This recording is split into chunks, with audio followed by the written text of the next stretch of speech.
Hello friends, ಎಲ್ಲರೂ ಹೇಗಿದ್ದೀರಾ? ನಾನು ಇವತ್ತು ರಾಗಿ ಇಡ್ಲಿ ಮಾಡ್ತಾಯಿದ್ದೀನಿ. ಅದಕ್ಕಾಗಿ ನಾನು 2 ಗ್ಲಾಸ್ ರಾಗಿ, 1 ಗ್ಲಾಸ್ ದೋಸೆ ಅಕ್ಕಿ, 1 ಗ್ಲಾಸ್ ಉದ್ದಿನಬೇಳೆ ತೊಗೊಂಡಿದ್ದೀನಿ. ಇದನ್ನು ಈಗ ನಾನು ನೀರಲ್ಲಿ 3ರಿಂದ 4 ಸರಿ ತೊಳ್ಕೊಳ್ತೀನಿ. ಈಗ ನಾನು ರಾಗಿ, ಅಕ್ಕಿ, ಉದ್ದಿನಬೇಳೆ ತೊಳೆದು ನೀರಲ್ಲಿ 4 to 5 ಅವರ್ಸ್ ಇಡ್ತೀನಿ. ಈಗ 5 ಅವರ್ಸ್ ಆಗಿದೆ. ಈಗ ನಾನು ರಾಗಿ, ಅಕ್ಕಿ, ಉದ್ದಿನಬೇಳೆನ ಗ್ರೈಂಡ್ ಮಾಡ್ಕೊಳ್ತೀನಿ.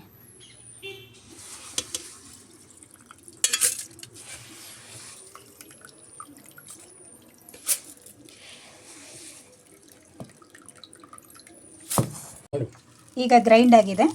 ನಾನು ಅದನ್ನು ಪಾತ್ರೆಗೆ ಹಾಕ್ಕೊಳ್ತಾ ಇದ್ದೀನಿ. ಈಗ ಎಲ್ಲ ಗ್ರೈಂಡ್ ಆಗಿದೆ. ಇದನ್ನು ಚೆನ್ನಾಗಿ ಮಿಕ್ಸ್ ಮಾಡಿಕೊಂಡು 8 ಗಂಟೆಗಳ ಕಾಲ ಇದನ್ನು ಹಾಗೆ ಇಡೋಣ. ಈಗ ಗ್ರೈಂಡ್ ಮಾಡಿಟ್ಟು 8 ಗಂಟೆ ಟೈಮ್ ಆಗಿದೆ. ಈಗ ಓಪನ್ ಮಾಡ್ತೀನಿ, ಹೇಗೆ ಬಂದಿದೆ ನೋಡೋಣ. ಚೆನ್ನಾಗಿ ಬಂದಿದೆ ಉದುಗು. ಚಳಿನಲ್ಲಿ ಈ ಥರ ಬರಲ್ಲ ಅಂತ ಹೇಳಿ ನಾನು ಸ್ವಲ್ಪ ಈ ಥರ ಪಾತ್ರೆಯಲ್ಲಿ ಸ್ವಲ್ಪ ಬಿಸಿ ಮಾಡಿ ನೀರನ್ನು ಇಟ್ಬಿಟ್ಟು ಅದ್ರ ಮೇಲೆ ಈ ರೀತಿ ಇಟ್ಟರೆ ಬೇಗ ಚೆನ್ನಾಗಿ ಉದುಗು ಬರುತ್ತೆ. ಈಗ ನೋಡಿ ಎಷ್ಟು ಚೆನ್ನಾಗಿ ಬಂದಿದೆ. ಈಗ ಇದನ್ನು ಚೆನ್ನಾಗಿ ಮಿಕ್ಸ್ ಮಾಡ್ಕೊಳ್ತೀನಿ. ಉಪ್ಪು ಹಾಕಿ ಮಿಕ್ಸ್ ಮಾಡ್ಕೊಳ್ಬೇಕು. ರುಚಿಗೆ ತಕ್ಕಷ್ಟು ನೀವೆಷ್ಟು ಬೇಕು ಉಪ್ಪು ಹಾಕ್ಕೊಂಡು ಚೆನ್ನಾಗಿ ಮಿಕ್ಸ್ ಮಾಡ್ಕೊಳ್ಳಿ.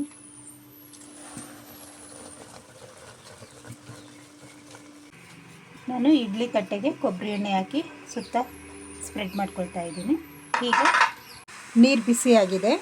ಈಗ ಇಡ್ಲಿ ತಟ್ಟೆಗೆ ನಾನು ಹಿಟ್ಟನ್ನು ಹಾಕಿ ಇದನ್ನು 15ರಿಂದ 20 ನಿಮಿಷ ನಾನು ಬೇಯಲಿಕ್ಕೆ ಇಡ್ತೀನಿ. ನಾನು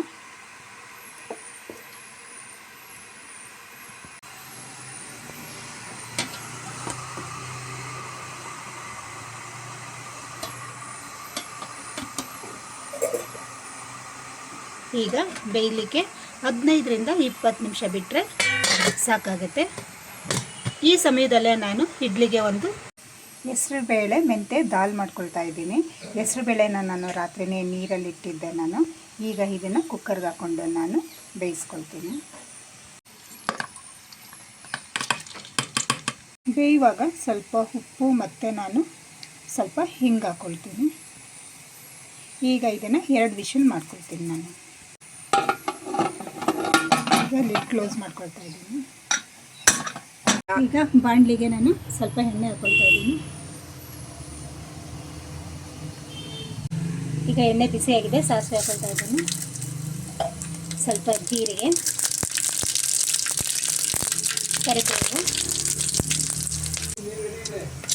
ಈಗ ಹಸಿಮೆಣಸಿನಕಾಯಿ ಹಾಕ್ಕೊಳ್ತಾ ಇದ್ದೀನಿ.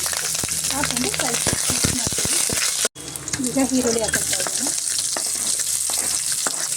ಈರುಳ್ಳಿ ಹಾಕ್ಕೊಂಡು ಸ್ವಲ್ಪ ಚೆನ್ನಾಗಿ ಫ್ರೈ ಮಾಡ್ಕೊಳ್ಳೋಣ. ಈರುಳ್ಳಿ ಫ್ರೈ ಆಗಿದೆ. ನಾನು ಸ್ವಲ್ಪ ಮೆಂತ್ಯ ಸೊಪ್ಪು ಹಾಕ್ಕೊಳ್ತೀನಿ. ಇದನ್ನು ಹಾಕಿ ಚೆನ್ನಾಗಿ ಮಿಕ್ಸ್ ಮಾಡ್ಕೊಳ್ಳೋಣ. ಈಗ ಸೊಪ್ಪು ಫ್ರೈ ಆಗಿದೆ. ನಾನು ಹುಣಸೆ ಹುಳಿ ಹಾಕ್ಕೊಳ್ತಾ ಇದ್ದೀನಿ. ನೀರಲ್ಲಿ ನೆನೆಸಿಟ್ಟಿದ್ದೆ, ಅದನ್ನು ಹಾಕ್ಕೊಳ್ತಾ ಇದ್ದೀನಿ. ಈಗ ಬೇಯಿಸಿಟ್ಟಿದ್ದ ಹೆಸರುಬೇಳೆ ಹಾಕ್ತಾ ಇದ್ದೀನಿ ನಾನು.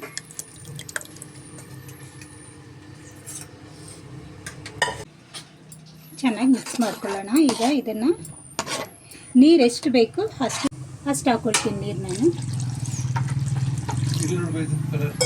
ನಾನು ಸ್ಟವ್ ಆಫ್ ಮಾಡಿಕೊಂಡು ಕೊತ್ತಂಬರಿ ಸೊಪ್ಪು ಹಾಕ್ಕೊಳ್ತಾ ಇದ್ದೀನಿ.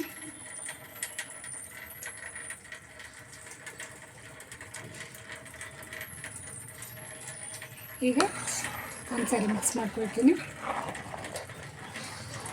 ಈಗ ಹೆಸರುಬೇಳೆ ಮೆಂತೆ ದಾಲ್ ರೆಡಿ ಆಗಿದೆ. ಈಗ 20 ನಿಮಿಷ ಆಗಿದೆ. ಇಡ್ಲಿ ಬೆಂದಿದೆ.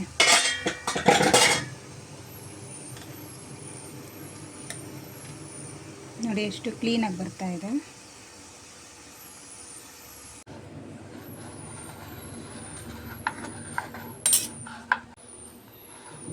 ನೋಡಿ ಎಷ್ಟು ಸ್ಮೂತಾಗಿ ಬಂದಿದೆ.